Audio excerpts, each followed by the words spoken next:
Welcome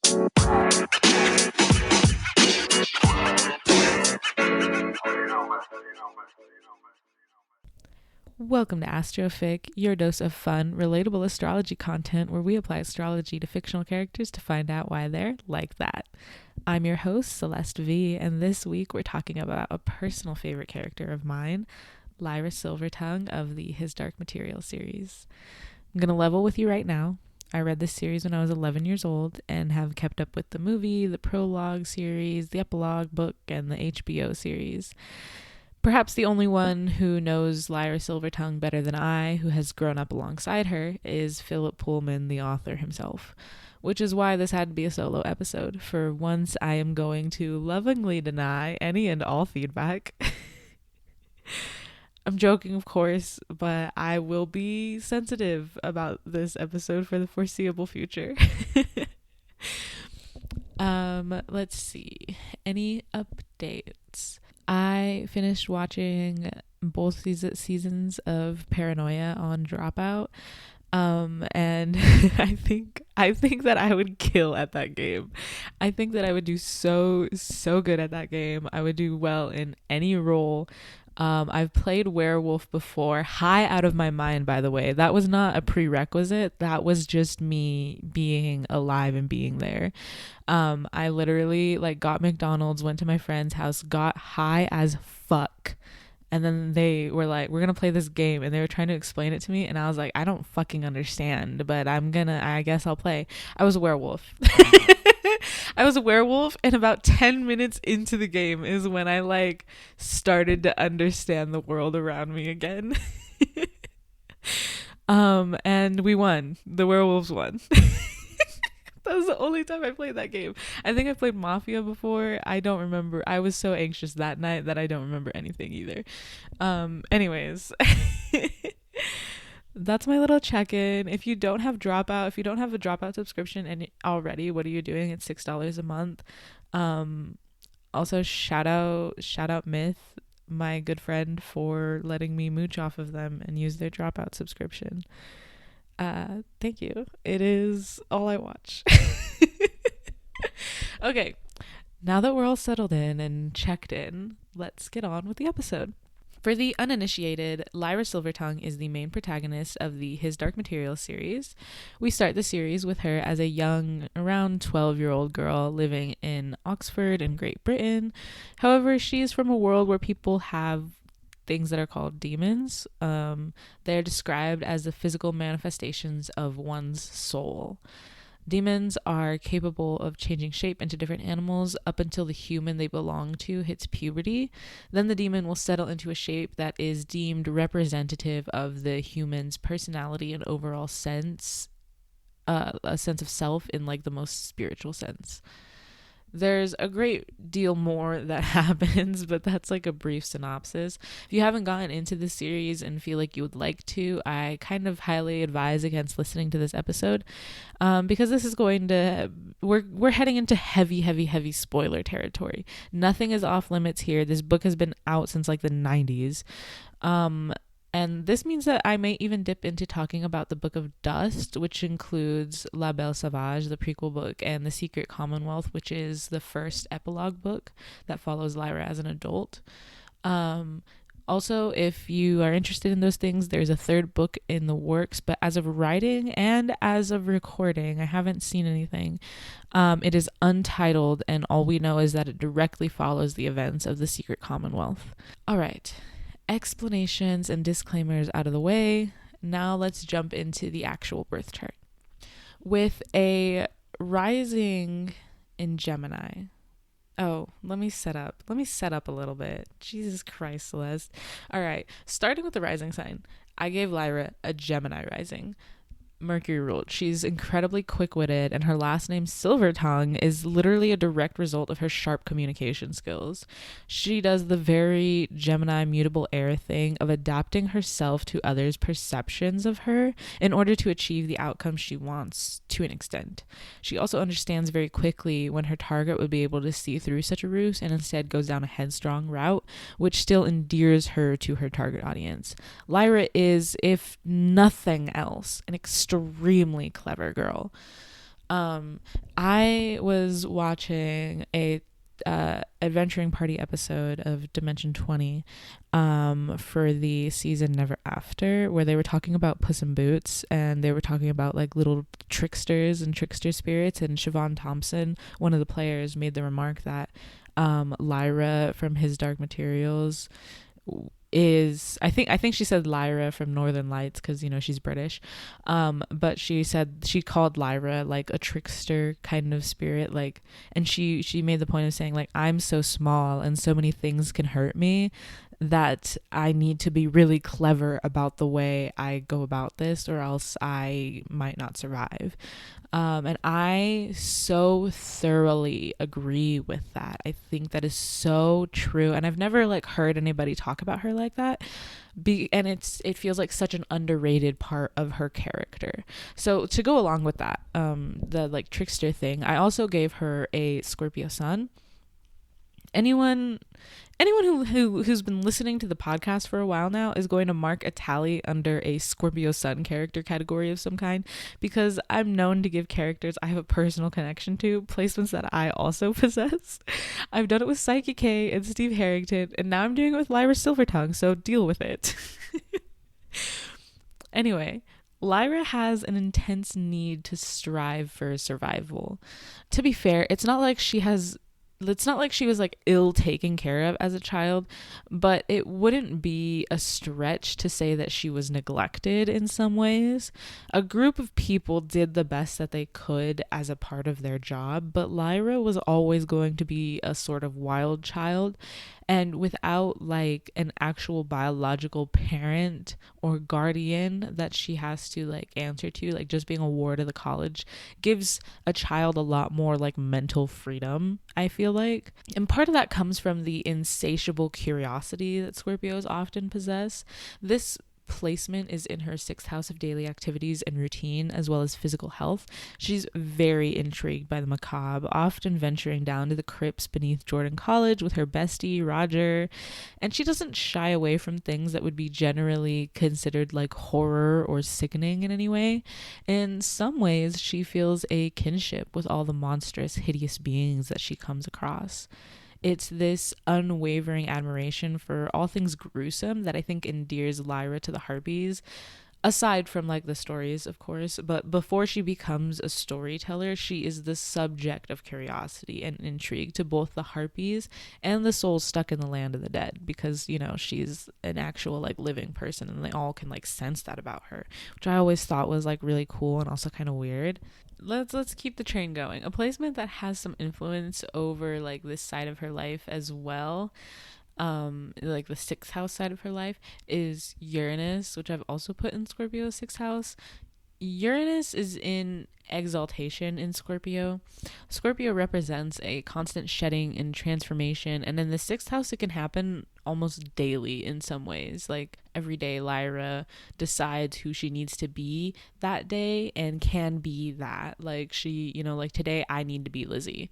Today I need to be like, it's a mask and a kind of coping mechanism, I feel.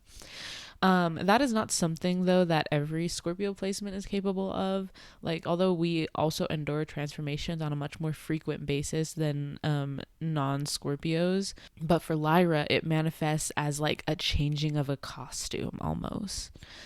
Maybe I don't want to call it a mask, because like while it could incorporate a mask into the costume, not all of her costumes require her to like wear a mask and fully hide herself.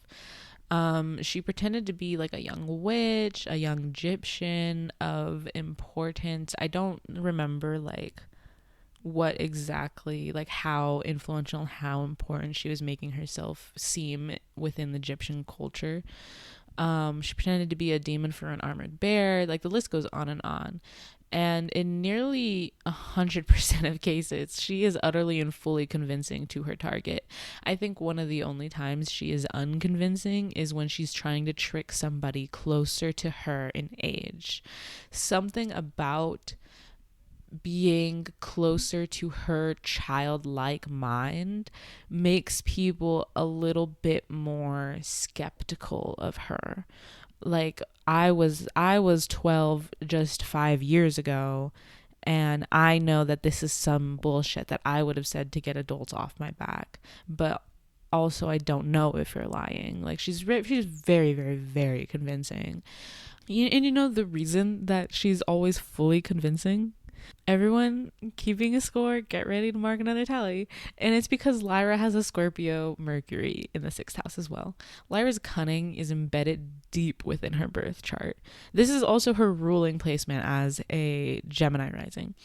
In most cases, Lyra barely has to think about what lie is best suited to fooling her target. She nails it nearly every single time. And I really love the way that this is done, like in the books, because in the books, you know, it's kind of third person, but you're like really in tune with Lyra, and like everything that's going on with her. It's, you know, written in such a way that you're not hearing her thoughts, but like you are able to really track her thought process.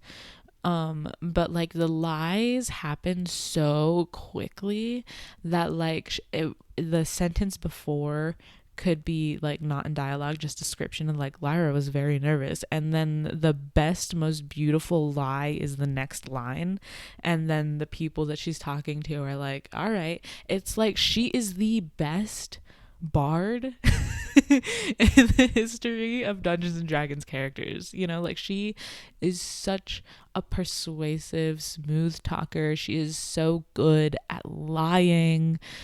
All of that, any skill in which she has to placate people with her words, she's going to be great at. Even when she thinks the target is onto her, the scent that they catch is usually something entirely separate from the game that she's playing. So either way, they're not as close to catching her as they think. And again, this is her ruling planet. This area of her birth chart is the section that rules her entire chart and holds the most influence over her. It is how she approaches most challenges and obstacles. She's just a little girl. All she has is her wit and cunning. And it's like that quote that goes something like, at the end of the day, all you have is who you are. At the end of the day, Lyra knows that she is not the most powerful, most magical, and honestly, not even the most aware of the world around her. But she is the trickiest and the sneakiest. And so long as she can continue to fool everyone around her, she can survive another day. Because that's what it always comes back to. A daily survival, a daily grind, because death, hello Scorpios, is always knocking on her door. Okay. That's all very sad, huh? Let's talk about something happier. Let's talk about her Chiron placement. I didn't mean it when I said we were going to talk about something happier. I'm a Scorpio, baby. We're going to get in all of that bad shit before we even touch the fun, lighthearted stuff. And also, to me, the bad shit is kind of fun and lighthearted. All right. Chiron on the 4th house. This is her only placement in the 4th house. I'm really just kind of like bouncing all around this chart. The structure of this episode has been lost in favor of narrative flow, for sure. Anyway, she's got a Virgo 4th house. This is very deeply a mother wound, and the perception of an overbearing or controlling mother who also wasn't super present.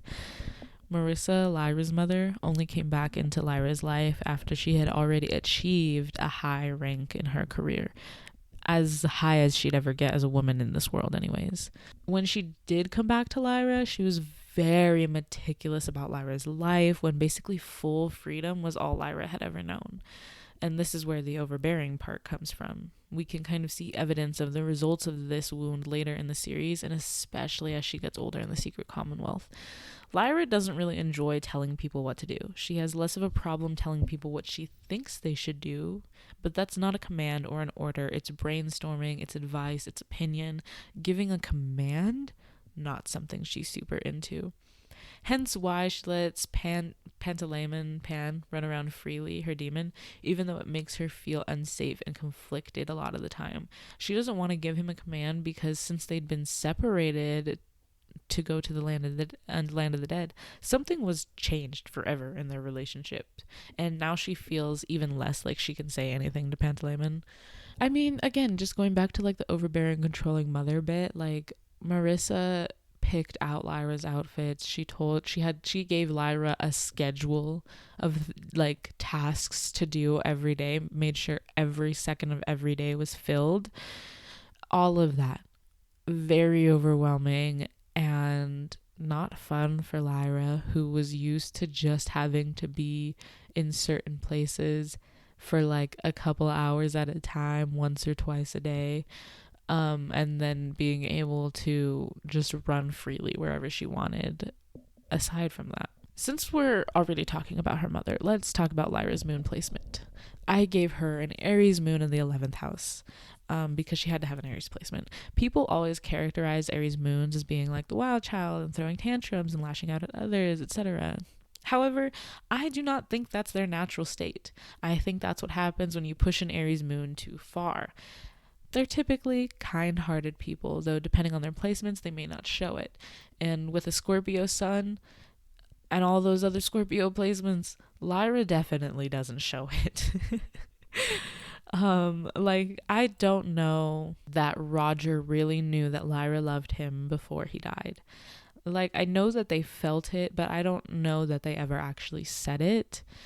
Until she found him, like, again in the land of the dead, and by then it would have been too late for any normal person. Like, we know that she's kind at heart because of the way that she takes care of the people that she loves. She crosses through literal multiple dimensions to find Roger and help him. A person without an Aries fire wouldn't do that. The moon also represents one's mother, or rather one's relationship with their mother. Marissa is, as I said, a fucking trailblazer. She has the highest job that she could. She has the highest, like, fucking point in her career as a woman that she could have. And it kills her inside that she can't get any higher than that. Not only that, but her relationship with Lyra is extremely tumultuous. They can keep things buttoned up for appearances most of the time, but in private, they have tended to be at each other's throats, literally. I think that this is a way that the Golden Monkey makes a lot of sense as Marissa's demon. I know that that's something that has always been wondered about. The visage of the Golden Monkey alone is such a strong image of fire for me. Lyra's Aries moon shows itself in other ways, of course. For example, her fierce sense of protection over her friends and community is huge vibes for this placement. If she's going to go down, it's going to be for the greater good of others, and she's going to go down swinging, you know? And I shouldn't, but I'm going to. I want to talk just the smallest bit about Marissa Coulter as a character, especially the characterization given to her in the BBC His Dark Materials series.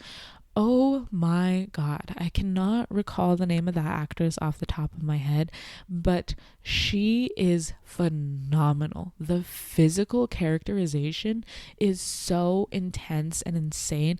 When I've done acting, I've tended to be a pretty physical actor myself, and so watching her like prowl around like a monkey in like the most severe, like violent scenes, like it's just so good. It's so good. She literally attacks people as if she was a monkey. It's so good. I don't know, man. If you guys have not seen it, you need to. Okay.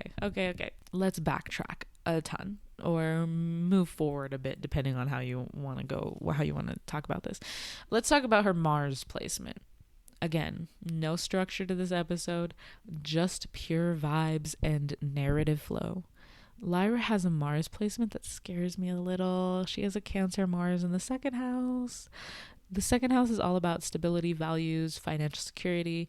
Any water sign in the second house means that these things will always happen based off vibes. Like anything of significance that's happening in the area of this house is happening because of the vibes. That's not a concrete answer, and people who don't like astrology and don't believe in astrology would cite that as a reason they can't believe in it. And to them I quote Brittany Broski, "Do you hate joy and magic and fun and laughter?"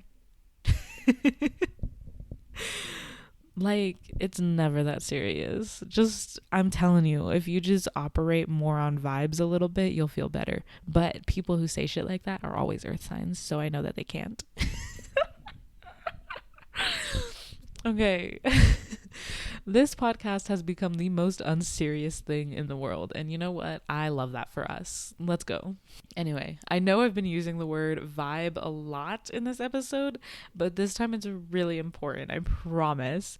Manifestation and stuff like that to bring money in works really, really well for those with a water second house. I know because mine is in Pisces. But with a Mars placement there's a certain sense of like ferociousness that she possesses in regards to these things, people and places that she considers to be safe for her. And Cancer Mars is the kind of Mars placement that is absolutely willing to make desperate moves to get what they want.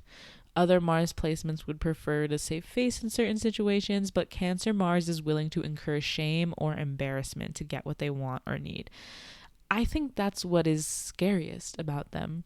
They don't really care about what price is demanded of them. And I think that can definitely be seen with Lyra, especially in the arc where they go to the land of the dead. I know I've been talking about that arc a lot, but it's really significant for her character. And she has to leave Pan behind on the dock. When I say any price, I mean any. And she is still paying the price for leaving him on that dock. She is still paying that price in the secret Commonwealth. And I don't know if she knows how much longer she's going to have to continue to pay. But she'll do it. She'll do it because she loves him. And that is like the Achilles heel of the Cancer Mars, is that they will do it because they love you. And people will take advantage of that. And I think that's also why Cancer Mars is a little scary, because not only will they do it because they love you, but people take advantage of them and they don't like see it, or they don't care because they love that person. And I, as a Capricorn Mars, will never tolerate anybody taking advantage of me and getting away with it. Absolutely not. The Capricorn is not petty enough to lash out and try to get revenge, but all of my Scorpio placements are, okay? Okay, let's continue on in a more structured manner and just take it to the next house. The next house is her Leo third house, which houses her Jupiter placement. To me, this is a very auspicious placement. Leo doesn't have any dignities or debilities with Jupiter, but I think Leo and Jupiter just vibe together really well anyways. Jupiter is about abundance and pleasure, and Leo is not very far from that. Where Jupiter has more luck, Leo has more confidence. This placement can come off as arrogant sometimes in the third house. Lyra could sometimes stand to be humbled a little bit.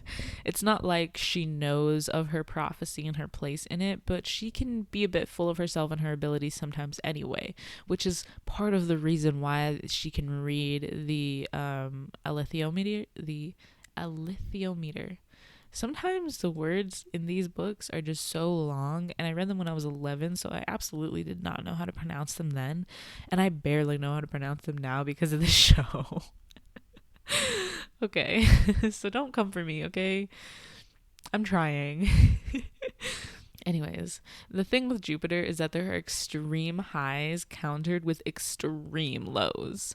I know I've said this in many episodes, but Jupiter has a Midas touch, and the whole thing about that story is that the touch is not sustainable in the long run. And I think that this speaks to her ability to read the alethiometer without a book. For a very long time, she's able to go into a trance and just see the infinite possibilities for the future and communicate them to others. What an insane Jupiterian blessing. But when Pan settles in his form, Lyra loses this innate ability of divination. There's a lot of symbolism and metaphor in this about innocence and such, but I also think that it's representative of Jupiter's extreme lows. Lyra doesn't give up on the alethiometer though, and I think that's very important to note. Leo is the fixed fire sign. It burns bright and it burns as long as it deems necessary. It will burn the house down to its foundations if it has to. She doesn't give up when things get harder. She just figures it out and continues on. That's a very Leo thing to do. And I haven't even gotten into how this plays into her storytelling role because it's the third house. Leo third house gives her a certain level of pizzazz, of entertainment that makes her an amazing storyteller. Leo traditionally rules the fifth house of creativity, so having that in the third house adds a lot of imagination to her communication and stories as well.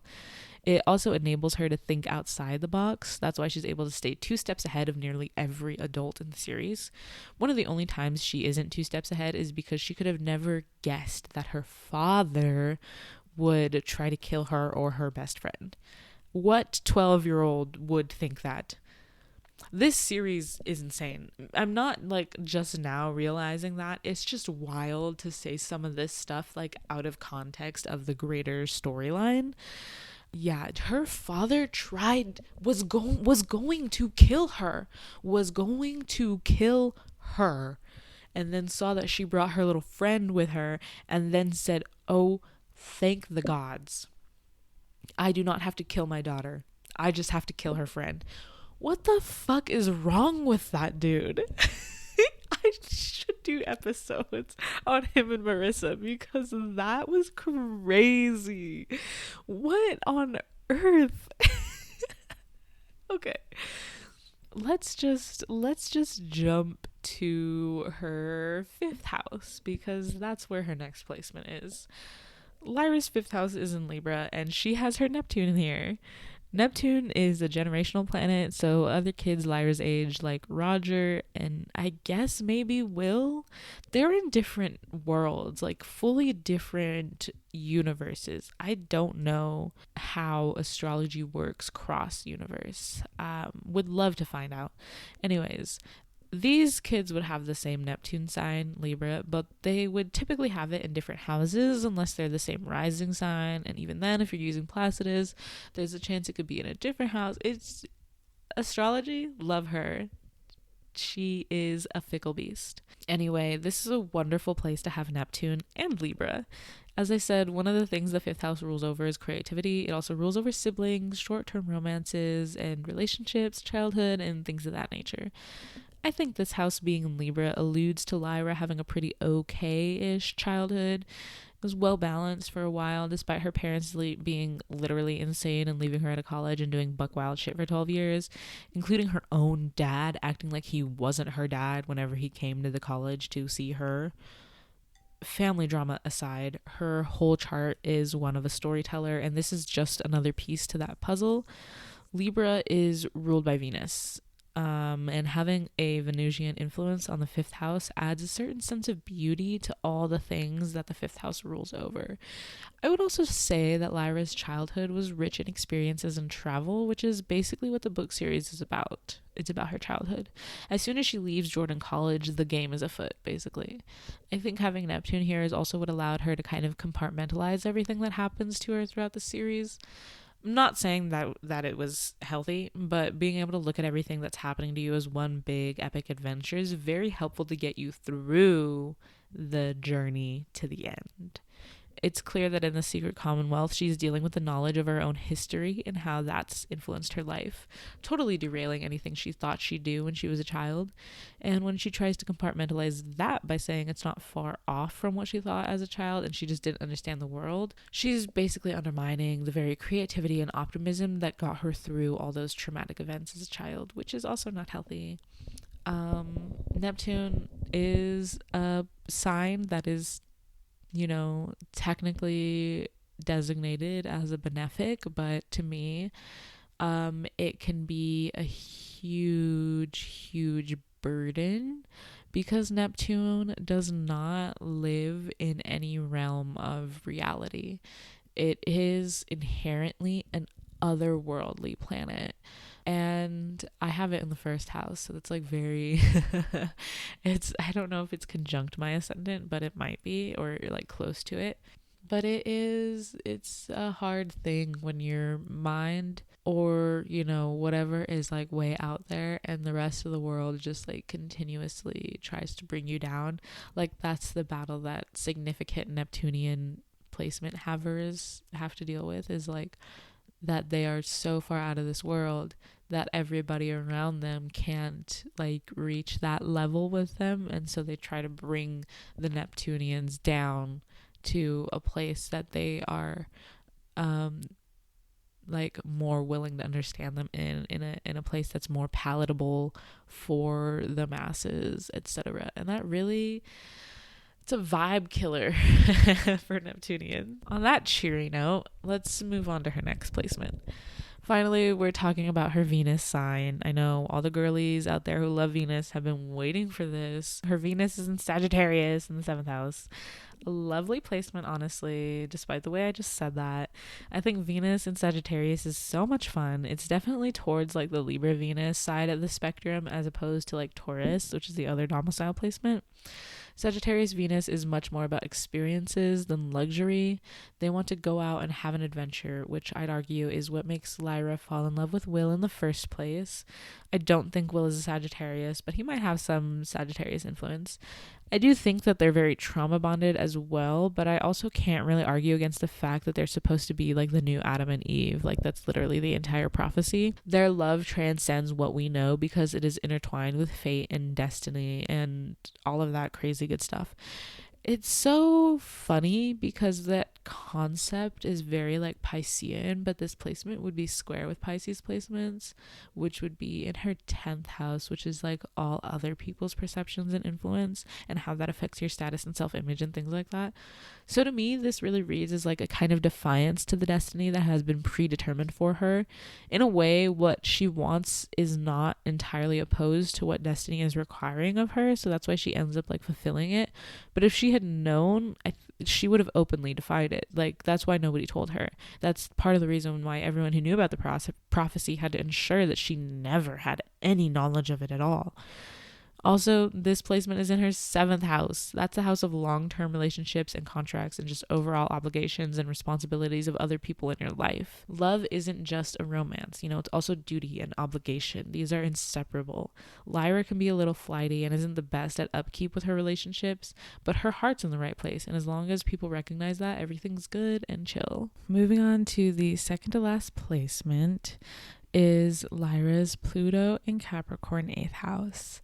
This is another generational placement, but I think for her, it's extremely powerful. She has a lot of Scorpio influence. Pluto is in its house of rulership and in a sign that is accustomed to change. Capricorn is ruled by Saturn, and although Saturn is a sign of discipline and structure and all that great stuff, it will tear your shit apart to get you there. It's systemic with its destruction, very calculated and cunning. Pluto, on the other hand, does not give a single fuck. It's more of a death moment, whereas Saturn is more like the tower. Saturn shakes your foundations. Pluto will execute your life. Of course, I don't want anyone to be scared of Pluto or either of these planets, really. I will say that as a Saturn-ruled person with prominent Scorpio placements, I'm intimately acquainted with both of these planets and truly see the beauty in their influence. Change will never be a bad thing. Change is a part of the roller coaster where you are getting jostled around before the coaster hits another steep incline. It's scary, sure, but the only thing that can come next is the best part of the ride. Change is just a part of the human experience, and I think that we need to be more open and okay with that. I don't like the idea that as we get older we grow stiff like trees, but a tree's branches will still sway with the wind. So I don't know, man. Also, being too stiff is a bad thing when something out of your control, like a tornado or an earthquake, comes around, because your whole thing falls apart rather than being flexible enough to withstand the impact. Now, Lyra's particular placement is so powerful simply because of her role in the story. She represents the ultimate destruction of the patriarchal, pious world that she lives in. Philip Pullman is a staunch atheist, so Lyra killing the authority is a much more obvious in its meaning. Capricorn often represents tradition and paternal or patriarchal ideals, and that combined with Pluto in the 8th house means that those structures are going to be ripped apart. And in the process, everyone's little dirty little secrets are going to get aired out. And I think that Lyra does that. I think that she does all of that. Usually this would imply like a more personal kind of thing, but because she is the protagonist of the series, and she is like Eve in Adam and Eve, and she has a prophecy and all of these like other things, because she's a fictional character in a fictional world. This has a much more widespread impact. I think that if you have, as a person, you have a lot of influence on the world in some way, your generational placements are going to have a much more widespread impact from you to the world. I don't know if that really makes any sense, but that's what I think. All right, last but certainly not least, we have Lyra's Saturn placement. This goes along with the last placement, as it is Saturn in the Taurus 12th house. The 12th house represents all the things spiritual and unconscious. It's how we connect to humanity and the world without being directly connected. People like to call it our spiritual umbilical cord, and I think that's a pretty apt description. Taurus has no dignities or debilities with Saturn, which means this planet functions without much interference. Also, for people who are keeping a tally, I have a Taurus Saturn. It's not in this house, but just putting that out there. There may be some influence with aspects in this placement, but we don't have those for this chart. So what I will say is that this placement is a great indicator for why Lyra had motivations to do the predestined task set out for her.